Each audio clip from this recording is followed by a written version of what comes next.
नमस्कार। आज के इस विशेष विश्लेषण में हम एक बहुत ही गहरे और आध्यात्मिक विषय पर बात करने वाले हैं। तुला राशि वालों के लिए आंतरिक संतुलन की एक यात्रा। देखिए, ये कोई आम भविष्यवाणी नहीं है, बल्कि खुद को फिर से पहचानने का एक शानदार मौका है। असल में मई के इस आखिरी हफ्ते में ब्रह्मांड आपके लिए एक बहुत ही खूबसूरत रीसेट लेकर आ रहा है।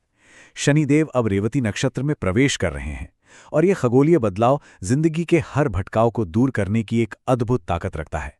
तो चलिए आंतरिक संरेखण और दीर्घकालिक विकास के सफर को गहराई से समझते हैं।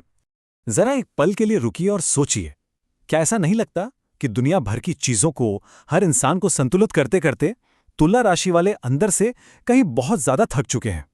अक्सर बाहर से देखने वालों को तो यही लगता है कि आपकी जिंदगी बिल्कुल परफेक्ट चल रही है, लेकिन उस परफेक्शन और उस प्यारी सी मुस्कान के पीछे अपनी खुद की जरूरतों को लगातार इग्नोर करने की जो भारी थकावट छिप जाती है ना, वो कोई नहीं देख पाता।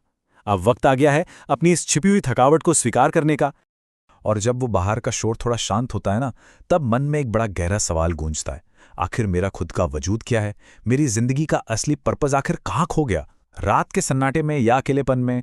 ये अंदरूनी खालीपन और मानसिक भारीपन महसूस होना बिल्कुल स्वाभाविक है। लेकिन घबराइए मत, ये बेचैनी दरअसल उन बड़े बदलावों की नींव तैयार कर रही है जो मई के आखिरी हफ्ते में होने वाले हैं। ये खालीपन असल में एक नई शुरुआत की पुकार है। आगे बढ़ते हैं हमारे पहले अहम पड़ाव की ओर, स्वास्थ्य और अनुशासन।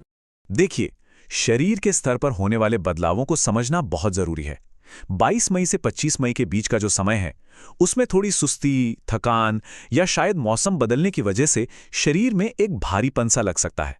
मूड थोड़ा धीमा रहेगा।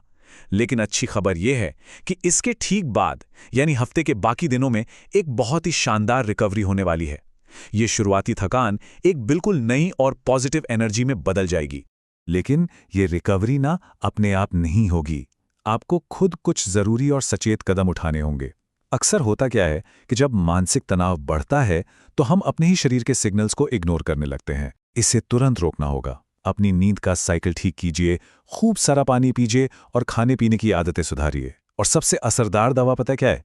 प्रकृति के बीच समय बिताना, खुले वातावरण में थोड़ी देर टहलना आपके लिए किसी भी बाहरी दवा से कहीं ज्यादा असरदार साबित होगा। चलिए अब बात करते हैं भविष्य की वित्तीय सुरक्षा की। पैसे और संपत्ति को लेकर यह समय एक बहुत ही मजबूत और लकी फेस की तरफ इशारा कर रहा है।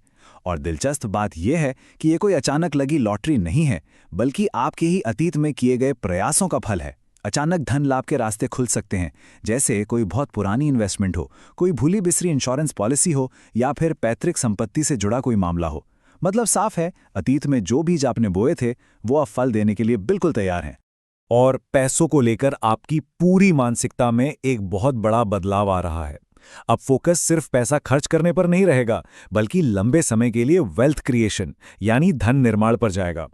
खासकर जो लोग 24 से 34 साल की उम्र के हैं, उनके मन में भविष्य को सुरक्षित करने के लिए बड़े ही ठोस और नए आइडियाज आएंगे। ये एक बहुत ही मैच्योर और सचेत दृष्टिकोण है जो आगे चलकर बहुत काम आएगा। अब आते हैं जीवन के कुछ और महत्वपूर्ण पहलुओं पर, रिश्ते, व्यापार और शिक्षा। देखिए, रिश्तों के मामले में अभी दो बिल्कुल अलग तरह की एनर्जी काम कर रही हैं।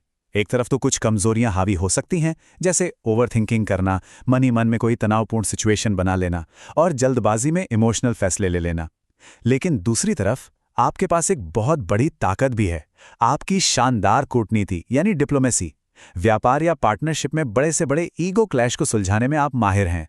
असली संतुलन इसी में है कि आप अपनी समझदारी का सही इस्तेमाल करें। जो लोग व्यापार से जुड़े हैं, उनके लिए तो यूनिवर्स का बहुत ही स्पष्ट मैसेज है। जब सही लोग सही दिशा में मिलकर काम करते हैं तो प्रॉफिट और बिजनेस का विस्तार तो अपने आप ही होने लगता है। आपके वर्क प्लेस पर आपकी यही आपसी समझ और कूटनीति सबसे बड़ी ताकत बनकर उभरेगी। इस पॉजिटिव एनर्जी से आपके पार्टनर्स के बीच की बॉन्डिंग और भी ज्यादा गहरी होगी। और जो छात्र हैं, अगर आपको पढ़ाई में बोरियत हो रही है या फोकस नहीं बन पा रहा है, तो जबरदस्ती किताबों के सामने बैठने का कोई फायदा नहीं है। इसकी बजाय एक छोटा सा एनवायरमेंटल रीसेट ट्राई कीजिए। अपनी स्टडी डेस्क को साफ कर लीजिए, कमरे के पर्दे बदल दीजिए या थोड़ी देर बाहर नेचर में होकर आइए। आप खुद महसूस करेंगे कि ये साधारण से दिखने वाले बदलाव आपकी एकाग्रता को कई गुना बढ़ा देते हैं। चलिए अब आते हैं इस विश्लेषण के सबसे खास हिस्से पर, शांति के लिए कुछ अचूक उपाय। अपने खोए हुए संतुलन को वापस पाने के लिए इन 3 आध्यात्मिक उपायों को अपने जीवन का हिस्सा जरूर बनाइए। पहला कदम, शनिवार के दिन हनुमान मंदिर में सरसों के तेल का चौमुखी दिया जलाएं। हनुमान जी जीवन में वो परम स्थिरता लाते हैं जिसकी आपको अभी सबसे ज्यादा जरूरत है। दूसरा कदम, हर किसी को खुश रखने की जो आदत है ना, पीपल्स प्लीजर बनना, उसे अब बंद करना होगा। ये आदत आपकी ऊर्जा सोख लेती है, इसलिए बहुत ही शालीनता से ना कहना सीखिए। और तीसरा, शुक्रवार के दिन सफेद चीजें जैसे मिठाई, दूध या चावल का दान करें। ये सीधे तौर पर शुक्र ग्रह को मजबूत करता है, जिससे जीवन में सुख और शांति आती है। इस पूरी खगोलीय चर्चा का सबसे बड़ा निष्कर्ष यही है, इस दुनिया में आपकी अपनी शांति और आपकी भलाई से ज्यादा महत्वपूर्ण और कुछ भी नहीं है। दूसरों को चिंता से बचाने के लिए, दुनिया को एक परफेक्ट चेहरा दिखाने के लिए अंदर ही अंदर टूटना अब बंद कर दीजिए। जीवन में खुशियां कोई इत्तेफाक नहीं होती, ये उन सचेत फैसलों का नतीजा होती हैं जो आप हर दिन अपनी आत्मा की शांति के लिए लेते हैं। ये विश्लेषण सिर्फ कुछ जानकारियां देने के लिए नहीं है, बल्कि आपके मन का बोझ हल्का करने के लिए भी है। अगर मन में कोई छिपा हुआ भारीपन है, कोई उलझन है, तो उसे यहीं इस सुरक्षित मंच पर साझा कर दीजिए। कमेंट्स में जय श्री राम या ओम नमः शिवाय लिखकर उस ब्रह्मांड पर अपना भरोसा जताइए। यकीन मानिए, ऐसा करने से आपको एक गहरी आंतरिक शांति का अनुभव होगा। और जाते जाते बस एक सवाल खुद से जरूर पूछिएगा, आखिर कब तक खुद के साथ ये नाइंसाफी सहते रहेंगे? अब वक्त आ गया है ये समझने का कि सच्ची खुशी बाहर की दुनिया को परफेक्ट दिखाने में नहीं, बल्कि अपने भीतर से सच्चा और ईमानदार होने में है। खुद से प्रेम करना और अपने आंतरिक संतुलन को प्राथमिकता देना ही सबसे बड़ा सच है। इस आध्यात्मिक चर्चा का हिस्सा बनने के लिए आपका बहुत बहुत धन्यवाद। मुझे पूरा विश्वास है कि ये ऊर्जा आपको एक नई, सकारात्मक और स्पष्ट दिशा जरूर देगी।